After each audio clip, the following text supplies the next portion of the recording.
بەپێی سەرچاوە مێژوویەکان جوانکاری ئافرەتان بۆ 7,000 ساڵ پێش ئێستا دەگەڕێتەوە.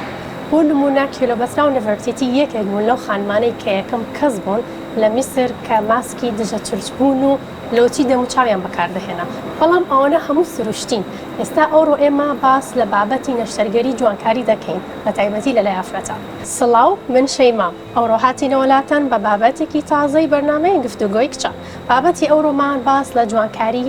ئافرەتان دەکەین بە تایبەتی نەشتەرگەری جوانکاری بە ئامادەبوونی میوانێکی شارەزا لەو بوارە کە دکتۆرە نازل نەجارە پزیشکی نەشتەرگەری جوانکاری. بەخێراتی دکتۆرە.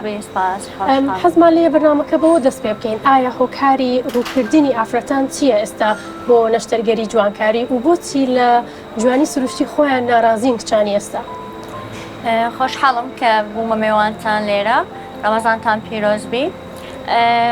زۆر زۆر هۆکار هەیە لە بیدایەتەوە ئەگەر دەست پێ بکەین لە فترەی منداڵی کە یەکەم جاردا کوباب ئەگەر پێ بڵێن ها ئەو منداڵە ڕاشە یان ئەوە ئەسمەرە ئەوە زعیفە ئەوە زۆر زۆر هۆکار دەکات کە ئەو کچە هەر بەخۆی خۆی ببینی کە مشکلێکی هەیە یان فەرقی هەیە لەگەر برا خوشکەکانی دیکەی ئەوە وە دەکات مشکلێکی نەفسی دروست دەکەم لە ماڵەوە یەکەم مەکتەبە ئەوە ماڵەیە یەکەم مەرحەلەیە دوای دەگەڕینەوە سەر ڕەوزە یان تام قەشمەریان پێ دەکەن یان ئەوەیە یان پرچت سۆرە وەچی پرچی ئەوان دیکە نیە ئەوانی کە ڕاشن یان ئەوە زۆر زۆر ئەسمەرە ئەوانیت کە هەمووی سپینە یان ئەو خەپوکەیە قەڵەوە ئەوانیت کە هەمووی تەبیعینە زەعیفن ئەو منداڵە لەوەش تەئسیر دەکاتن ئەگەر داک و بابیشی لە بدایەتەوە هانی نەدەن کە خۆت کو قبول دەکەی کو خوا ئەتوی دروست کردیە ئەوها جوانی لەوانەیە ئێستا من پێستم بەو ڕەنگەیە بەس پێستی تۆم هەبی لەوانەیە لەو من ناشرین بێ یان جوان نەبی باشە جوانی چاپلێکردنە بەڕایەت طبعاً خۆ یەکەم جار ینی دەبی منداڵەکە لە داک و بابەوە قووەت وەرگری ئەگەر داک و بابەکە ئەوها فێری بکەنها ئەتۆ عیبت هەیە ئێرت ناشرین ئێرە نابی منداڵ خۆی بە بڵێ ناشرین ببینی وەکو منداڵەکەژنگەی دەرەوە تەسیری لەسەر یەکەم دوایە لە مەکتەبێش ئەگەر ئەتو بە قووەت بی لە منداڵیەوە بە قووەت بی دەچێ مەکتەب دەچێ ئەنواع عشکال یعنی فامیلی عائلە کو دروستراینە یان کو تربیەت دراینە ئەوش دەتوانین تەقبولی ئەوەی بکاتن کە بەخۆی جیاوازە باشە دکتۆرە جوانی و عملیاتی تەجمیل ئەم نەقارین بێژین کە شتێکی کێمایی بووە دیاردا و هاینە و ئەم نابژین ئەم دژی وێی نەژێ ئاخر مەیکاپشت شتێکش جوانی سروشتی بەس تو وەک دکتۆرە جوانکاریت تو لەگەلی جوانکاری بێ نەکردن یانە لەبەرەوەی دیارەکە تو خۆت جوانکاری کردووە ئەوانەی ئێستا ئەکرن پێویستیە یاخود زیادەڕەویەکی زۆر خۆی دەبتە دوو لایەن یان هەیە ئێستا هیچ جوانکاری ناکە ها لەبەر یان حەرامە یان نامەوێ خۆم بگۆڕم و حەزم لە سروشتی خۆمە هەندێکیش هەیە زیادەڕۆیی دەکە ئەمە چ لەگەر ئەوەی نا چ لەگەر ئەوەینە یعنی ببیت معتەدل ئینسانێکی طبیعی ئەگەر پێویستت پێبی بکەی وای نات یعنی لۆنا باشە ئەگەر پێویستت پێ نییە و زیادە ڕۆی بکەی دەبیە ناشرین یعنی هەیبەتی خۆت شکلی خۆت خودی بزر دەکەی یان حەزم لێ ببەوە وەکو ئەو کچە ئەوە زۆر هەیە ها یان فلتەر یان شتێکەوە زۆر زۆر مەشاکلمان لە دروست کردیە کە مەثەڵەن فلتەری سناپچاتە تیکتۆکە ئەوانەیە دەمێ ئەوها بیکەپۆم دەمێ ئەوها بیچاوم یعنی شکلی خۆت بزر دەکەی ئایدنتیفای خۆت بزر دەکەی شتێکی گەلێکی غەریب بۆ جار هاتیە داخواز شوێ کردە بۆ دۆکی وێ بێنە چێکرە لە عیادە ڕۆژانە ئەوە شاکلەمان هەیە چونکە نەخۆشی نەفسیان لۆ دروست بووە کە فلتەرەکەی دەبینی جوانترە ڕسمەکەی دادنێ ئەڵڵا چەند جوانی ئەوە دەزانیت بە فلتەرەکەی جوانە نەک بە تەبیعی خۆی لە ئێستا قسەکان زیاتر کوڕەکانیش ڕسم ناگرن بە بێ فلتەر یعنی قەناعەتی بە خۆی نییە بە کەپۆی خۆی نییە بە چاوی خۆی نییە ئەگەر پێویستت پێ بوو بڕۆ عیلاجی بکە مەثەڵەن جوانکاری بکە جوانکاری کەپۆیان فیلەرە بۆ تۆ تەشتی بەسیتە یان خۆت ضعیفکەی ئەوەش نەوعە جوانکاریە ئێوە ڕێنماییتان چێ بۆ ئەو جۆرە کەسانێک کە دێنە لاتان یعنی بۆ دکتۆرێک وەکو پیشەکەتان هەرچێک ویستیان بۆیان ئەەکەن یاخود ئامۆژگاریانەکەن ئەوەی کە بۆ نمونە پێویست نییە زیادەڕەوی بکرێ لەو بەکارێنانە ئەمن وەڵا ڕۆژانە نەسیحەتیان دەدەم خۆت قبول بکەی بەو نەوعە کە ئەتو هەی مثلا چاوی هەیە کچکە دەوێت چاوی گەورە بکاتەوە تا چەند گوێتان لێ گرنجە نەخۆشەکە والله زۆر دەگرن زۆر ناگرن ئەلمهم ئەمن لۆیان ناکەم چکە من بکەم دەستەکەن یەکەشی دیکەیان دەبتە یەکەکی دیکەش نەخۆشێکی دیکەشم لۆ دەینە ئەو نەخۆشێ بەس ئەو تەسیری سەردەهات و قازانجیدات بەس ئەگەر نەسحەت بکەی خۆی دکتۆری جوانکاری دەبی نەسحەت بکە نەک بەس مشکلەکەن ئەو شتەی بینها بکەی و پارەکەی وەرگری ئەوە جوانکاریش دەبی نەناخەوە جوان بی ئەوجا لە دەرەوە دەبی کە خۆشیان قبول بەیانی هەموو کەسێک بڕوان ناکەم کەس هیچیش خۆی بەدڵ نەبێت تۆزیش خۆت بەدڵ بێ یا زۆریش خۆت بەدڵ بێ هەنەجار لەوانەیە حادیسەیەکت توش بێ باڵین ئێستا زۆربەی کورد هەمانە لوتمانەشکێ بە مناڵی ئەجا بۆن منە هەنێک کچمان هەیە کچێکی زۆر نازکە لوتی ینی بە شێوەیەک شکاوە زۆر پێوەی دیارە بەڕای من ینی ئەوانە کە پێویستە زۆر ئەتیادیەکە ئەچن نەشتەرگەری ئەەکەن زیار ڕۆیی نەکەن جاری هەر نەشتەرگەری لوتەکە سەرگەی 2 یا 3 جار ئەیکاتەوە زۆر پسکەی دەکا یان زۆر بڵندی دەکا دکتۆرە زۆرترین نەشتەرگەری کە داوا دەکرێت لەلایەن کچانەوە چ جۆرە نەشتەرگەریەکەن ئەگەر لای نەشتەرگەری بی یان لای دەرزی بی لای نەشتەرگەری زۆربەی یان جوانکاری لوتە نۆژ جۆب وزایدن ئێستا BBL و هان شەفت و نەحت و ئەوانەش ئەوەیە جسمیش طبعا ئەوانەش مهمە حەزیان لێ بە لەشەکەی جوان بی و هەموو جلکێکی لۆ بی و ئەوانە وزائدا اگر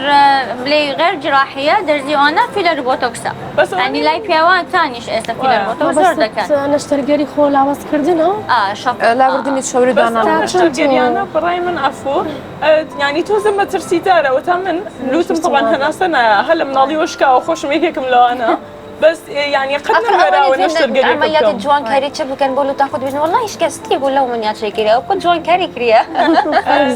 آخر وش هي بس نابت لو هر نابرم لبري هستكم توزم ترسي دارة هر جورة نشتر قريك بيع طبعا لبرو تاز ظالم هناسية وخينا واهي شكرا باشا دكتورة تو تاتن لقال او نشتر قري لاوزبوني تاتن هاني نخوش كان دديك بلين برزيم وداير خوان لاوز كنوكو بنابو نشتر قري دبان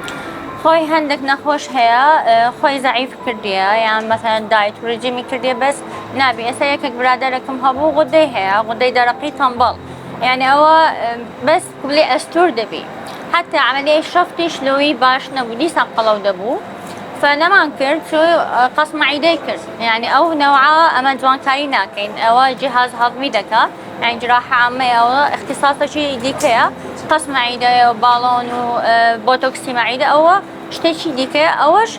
نوعك العلاج تنكا او بيدي شي هسكي تحملي او وزن ناكا تنكا غدكي ناطاني فري بداتن كاتاتو لقل نخوشكا ناوري هرشي بيداوي خولا وزبون كا يكسر بوال ناكا لا هندك دبي فحوصات هي بكي اي باشا لو يشفط بكي يعني شفتش زيادة لو نخوشيكا لو انا 5 كيلو 6 كيلو قلوتر لجسمي خوي و مثلا كرشي هاي ديوي كرشكي لا باباتا لاي دموتساوي يعني لاي BBL بكاتن يعني توزيعي او توريه بكاتن بشويكي زوان كواشا شويكي بلين گۆڕانکاریەکی زۆر سەرەکی لە لەشیدا ناکەن بەڵکو تەنها چەند کیلۆیەکی باشە ئەو کچانەی کە هەیەن بۆ نەشتەرگەری زۆر کات بیانویان هەیە ئەو بیانوانە ینی بڕای تۆ لە شوێنی خۆیاتی ڕاست دەکەوەیان هەیە زۆربەیان سەتانۆهات خۆی دیاسات کرایە ستەدی کرایە سەتانۆهاتی خەڵک لە کورە ئەرضی ئێستا ڕازی نییە لەسەر خۆی سەتادە ڕازیە ئەو سەتادەیەش يعني زور كما سەتادە زۆر کەمە ئێلاوانە ئیلا يعني داکوبابیان یا شخصیتیان بەخۆیان بەقوەتە یان شتێکی دیکەیان هەیە لە ئیشی خۆیان یان صفاتی دیکەیان هەیە خەڵکەکە ئەو های پێیان گوتێکە بۆی ئەتوانی باوەڕی پێە لێ مشکلەی فەیسی نەمایە وای ڕاستی یەک پرسیاریکەم هەیە هەبوو تا ئێستا هیچ ئەو موقیفەت توش بووە کە مشتریەک بێتە لات و بۆن منە ڕسمی خۆی گرتووە بەس نابوو بڵێ وەکو زۆر ینی ڕۆژێک نەخۆشێک ئەو هادێ ئێستا حتا تەمەنە گەورەکانیش و پیاوەکانیش نەک بەس کچەکان دەبێ وەچی ئەوەی لێبێ دەبێ وەچی ئەوە چی کردیان نازانی چی کردیە لۆ منیش ئەوها بکە ئەوهام لێبێ کەواتە ئێستا پیاوەکانیش ڕوبەڕوو لەشتەرگەری جوانکاری دکتۆر پیاوەکان زیاتر داوای چیەکەن؟ کەپۆ عملیاتی کەپۆوە بۆ تۆکسە چەنکەلۆچیان زۆرە هەندێک هەیە زۆر دەموچاوی زعیفە یان چاوریان لۆ دادنین یان فیلر وزايدن زراعي برت زور دقورن يعني يكك تتصل بي يكك برتي هبي زور دقورن باش اف جوانكاری تینا کرن لکردستان جوانکاری نشبگرین جوانکاریان او مواد تینا چکرن تباوری به هيا تا چند تساقنا من تأمين وان چنده اما كواليتي كنترول مان هي لهرم كردستان ولا عراقيش هي عندك مواد هي لعراق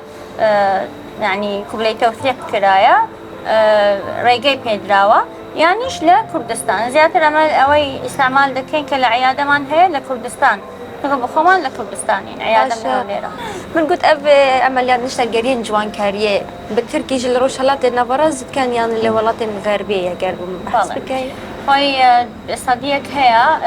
روج هالات زورتر دكري چونکە بەپێی ئەوەی کە وەکو شەیمان خان گوتی لە بدایەت لە مەسر جوانکاری دەست پێ کردووە وزایدن بلاد رافدین کە عێراقیش ئەویش بس ئێستا طبعا غەربیش دەست پێ دەکات بەس چونکە کۆستی يعني پارەی عملیات لەوێندر کە جوانکاری بیان فیلەر بۆتۆکسیش بی زۆر گرانە تەمین سەحییان زۆر گرانە لەوێندر لێ کەمترە بس لێرە يعني ئەمن زۆر نەخۆشم هەیە لە دەرەوەی وڵاتە دين ليرة دكان يعني العراق دكان لهولير دكان چونکە زۆر هەرزانترە باشە ڕێکارەکەی ئەوە کە خۆیان جوان و پێویستیان بە جوانکارین لەبەر نرخەکەیەتی ئێمە جوانترین مەشاکلیان زۆرە مەشاکلی پیستیان زۆرە مەشاکلی ددانیان زۆرە پرچیان تەنکە زۆر وزایدن يعني هایدرۆفێشیەڵ و ئەوانە شتی باسیت کە فیلەر بۆتۆکسیشە لەوێندەر زۆر گرانە جوانێکی چون جوانیا ویل کسی الغربی دچێت یا بەهرامانە دقت بدەین ئەوان کە ئەشیکەن بەو دەرەجێنیە ینی جگە لە نرخەکەی بەڵام زۆر ئۆڤەریشان هەیە یعنی ئەگەر هەنێکیان هەیە بەڵێ ئۆڤەریان هەیە یعنی گەورەترین لێ ولا غەربە لە ڕۆژ هەڵات نییە گەورەترین جێ کونی جێ ینی زۆر ئەو شتانە هەیە ئۆڤەریان کردی ما بۆ هەندێک بەدگەرێت الغربی دائما جوانیاوان لێوێتوان زرابن تانکن بەسیت عراقیاکەن بێژن لێوێتوان ئەسڵ لە بچەکێت مازنن بە شەراوان بەخۆیان هەیتیان و ئێستاش چونکە ئەوەی کەنەی کردی ها لۆ ناکەی یعنی ئێستا ئەوەش هەیە لۆ کەنەه ئەتو عیبێ ئەگەر نەکەی ئەگەر پێویست پێبی بکە ئەگەر پێویست وڵاتەر عیبێت ولا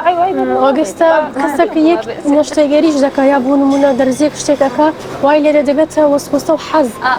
ڕوو لە شتی زیاترەکات لەڵدەی با ئێرەشم بکەم ئێرەشم بکەم دیەتە هەموو تێک زۆرهایان لێ دێ وەکو دەبتە مدمن دەبن بزڵێت باش دکتۆر ئێستا کەوا ئێمە ئەم چوار کچەمانە بینی هەراوە کە بە چاو سێرمانەکەی چیمان پێویستە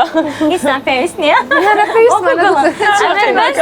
مشاكل بشرة يعني أجر بيستي كم بي هذي بكيلو درتوانة يعني هذاك هي زورتنيا هي لك يعني هي يعني بيستي صاف وجوان يعني هبي زور فرق ده كهرت باخد داني لاني بس ساوت روش كي زور دوانة بي لب غلوصة داني طبيعية بس نكر هي نفر زور فيسي ضعيفة ساوي زور قولية يعني لوي زور تنكدو طاني فيلريش الطبيعي بكابناي شرب دەبتە تەناسق یعنی ڕێک و پێک دەبی لەسەر باسە و کە باسی کایلی جەنەرشی کرد پرسیارێکمە لەسەرەوە ئێستا بۆنمونە ئەو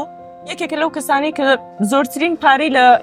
جوانکاریە سرف کردووە بەڵام کە سێری ڕستمێکی کۆنی بکەی لەگەڵ ئێستا یعنی هەرەزانی ئەو کەسێ هەر لەسەر شکلی خۆیەتی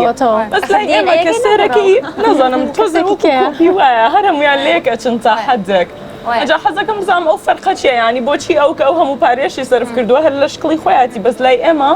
کە ئەوانی کە تۆزە ئۆڤەرەکەن هەمویان ئەچێتەوە سەر یەک شکڵ بەعام ئەوان کە زیاتر دێن یعنی حتا ئەو نەخۆشانە کە دێن سەردانمان دەکەن ئەگەر ئۆروپی بن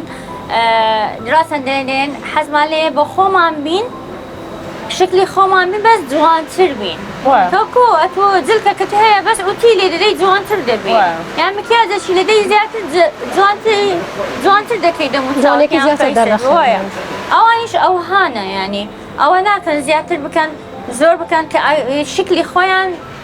بزربی باش لێرە بۆ کچەکانمان حەزیان لەوەیە آخر هەندێک مۆدێل هەیە مع احتراماتی حەزیان لەیە وەکو ئەوە بین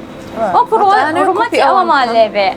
ڕوومەتت کە بەداواکاری خۆیانە یعنی دەبتە کۆپی پێستی ئەو شەخصە ئەو هەیە باشە دکتۆرە جوانکاری وەکی ما گوتی بووە چاوەڵێکردنە کۆ دیاردەکە هەمووکیش حەجەت کەن و بتکەنجێک بەس ئەف کەزانێت شاهانە لە ڕۆیال فێمەلی بێت یانی ڕۆژ هەلاتە ناڤاراز بێت و نبینین جوانکاریتوان گەلێک طبیعینە و نۆرمال و ناچۆرڵن جوانن ئەو جوانکاریە کێم دکەن یان ژێک شێوازەوان وەسایە یان دکتۆرێتوان گەلێک زیرەکەن نا دکتۆر عیناقی پێدا نییە بەس هەندێک دکتۆر هەیە حەزی لە ئۆڤەرە صراحة وزائدا نخوشك اشتا مثلا نفر هيدي دلي اوفرم دبي من بيدي ناشرين دبي حزت لي بلين دكتورة ناز ايشي زوانه يعني ناشرينه بكوش سمعي طبيبك اگر يك او ها نسحل بكا دوسي كس ناميني لوي بكا ناكا طواو دلي ها او بس قصي دكتورة ناز نية نالواني امنكم بس دكتورة چدي كلوي بكا هەنە ئەبینین زانیاری تەواویشیان لەسەر نییە ئەڵێ ئەمە چاوم ئاوا لێکم یان نازانم چی ئەوێ دەستکاری دەموچای کە ببێت کە زانیاری لەسەر تەکنیکەکانیش هەبێت هەندێک مەشاکلی ئەوەشمان هەیە ئەمە حتا ئێستا خۆی لە هەولێریش لە کوردستان طبعا زۆربەیشی لە عێراق کە دەستی پێکرد لە ساڵۆنەکان ئەو شتانە دەکرێت کە ئەسڵان طبیب نییە تەناسقی جەمال نازانی فەیسک و قیاساتی هەیە ئەوە نابی گەورەتر بێ ئەوەندە نابی زیاتر بی ئەو دەست نەکەن ساڵۆنەکان یعنی ئەو بەس لە خۆی لێ دەدا و تاو پارەی خۆی وەردەگری نەسیحەتی ناکە نوکە کەسێک جوانکاریەکێ بکات و جوانکاریاوی یان دلی نەئێت یانژێک یاکم بێژن سەخت بێت عملیاوی چی حەق هەیە شکایەتێ بکات تشتێک هەیە پیڤەری تو چی ناوە طبعا هەیە وزارەتی تەندروستی قسمێکی هەیە کە یاسایی هەیە کە نەخۆش دەتانی شکایەت لەو طبیبەی بکاتن کە لە کاتەکە سەقەت بوو یاخود بەدڵیشی نەبێت بەدڵیش نەبێ ئەگەر خۆی لە جلە دادەنیشی بزانین ئیشەکەی تەواوە ئەگەر ئیشەکەی تەواو تەواو حەقی دکتۆرەکەیە ئەگەر ئیشەکەی تەواو نییە ئەوجا حەقی نەخۆشەکە ئەخر مژبێت هەندێ بە حەزکرد ئەو مشکلە هیشە چی بوو ناودرە دکتۆرەی عەرەبی نادرسەعە بۆ وێ پێشکەشکارێت دە زۆر جیهانی دەنگێ بەدای وەلێکری مەترسی چێ بێت کو ئێدی خەلک یانی ئەگەر دکتۆرەکە هۆسای زیرەک خەڵەتی بکات کەسێ دیێت نۆرمال بەلکی ئێدی نەوێرن جوانکاریا بکەن هەندێک دکتۆر هەیە احتراماتی مشهور بو ئێستا وەکو ئەوەی نادر سەعب صراحة بخۆی ئەسڵەن یعنی شەهادەی تەجمیل نییە يعني خوي نسائية خوي نسائية وقلق ديتا كردستان بس ديتا كردستان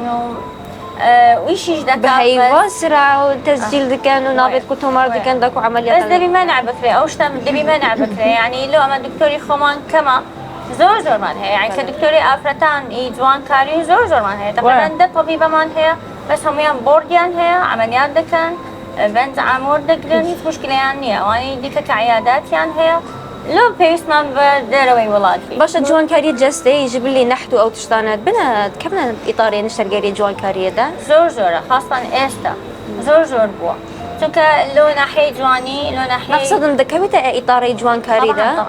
بۆ خۆمان ئەمە دەکەین یعنی خۆی طبیبی جراحە تەجمیلیە دەبێ ئەو نەشتەرگەری جوانکاری دەبێ ئەو عملیاتانە بکاتن. باشە دکتۆرە تازە باسی ئەو کەیسەمان کرد کە دکتۆر هەیە بڕوانامەی نەشتەرگەری جوانکاری نییە بەڵام ئەو ئیشە دەکەن لێرە لە کوردستان ئایا ئەوانە تا چەند باون بڵین دکتۆرە بێ هەڵگەری بڕوانامەی نەشتەرگەری جوانکاری نەبێ بەڵام ئەو ئیشەش دەکەن زۆر هەیە یان بەواسطە دێ يعني اشتسر اسمي طبيبي يكشي دي كده يعني مثلا باخذ دكتوري ليلة عيادتها بناوي تودي لأنه عملياتها كان شيء من بيش دو روجي نخوش كملوهات قلت بناوي طبيبة شي كرد بو لعمليات بس أمن طبيبك عربة لبغداد هاتيا وكواتات شلون نخوش لا بنوات ترتيبات ده كان يعني لا خستخانة وأوانا بس هوش نابي يعني أما هردي قلت أمن نخوشي أو دكتوري نيمة يعني قلت ضزانين بس نخوشي أو دكتوري بس أواد بناوي بنسرة چونکە دکتۆری عرب لێرە مەمنوعە ئیش بکەن ئللا گەر بەناوی دکتۆرێکی کورد کەواتە چۆن لە خۆشەکانمان وا بکەن کە دڵنیا ببنەوە ئەو دکتۆری نەشتەرگەریەکان بۆ دەکات هەڵگری بڕوانامەکەیان نفسی دکتۆرە کە دەچنەوە لای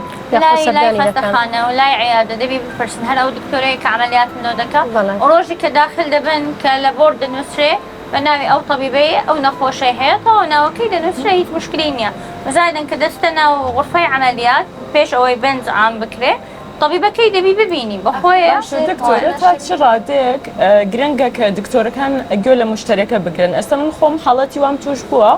كبون منو يشتو ما في الأركم چوومەتە شوێنەکە کە ئەسڵان ینی ویستومە داوای ئەوە کەم کە ئەمەوەیە دکتۆرەکە گوێی نەگرتووە یا وتێتی نا ئەوە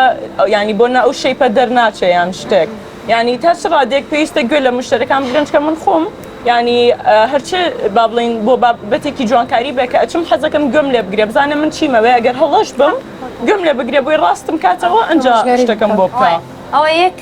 پێ دەڵێن حقوق المەریض ینی حق مافی نەخۆشەکان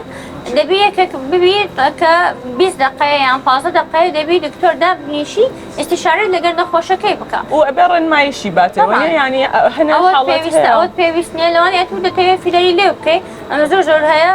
لێوت باشە ئەسان کردیتت یان لێوت لەگەر دەموچاوت جوانە لەوانەیە خەتەکانت دەوێت نەخۆش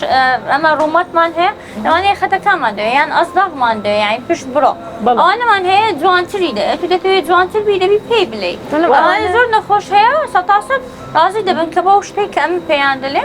ئەوەی دەکەن بۆ ڕێنماییەکانیش ئەمە بەستمەوە بوو بۆ نمونە ئێستا فیلەر یا بۆتۆکس با بڵین ئەوە لە هەمووی باوترا کەچی بیکەیت دوای ئەوە با بڵین هەنە جار هەنە شوێن هەیە وەرەخەیەک تێنە هەموو ڕێنمایەکانی لەسەرا هەنە جاریش بەدەمی پێچەڵێن بەس بۆ نمونە ڕێنمایی چی کە بۆ نابێشتی گەرم بخۆیتەوە کە فیلەرت کردیان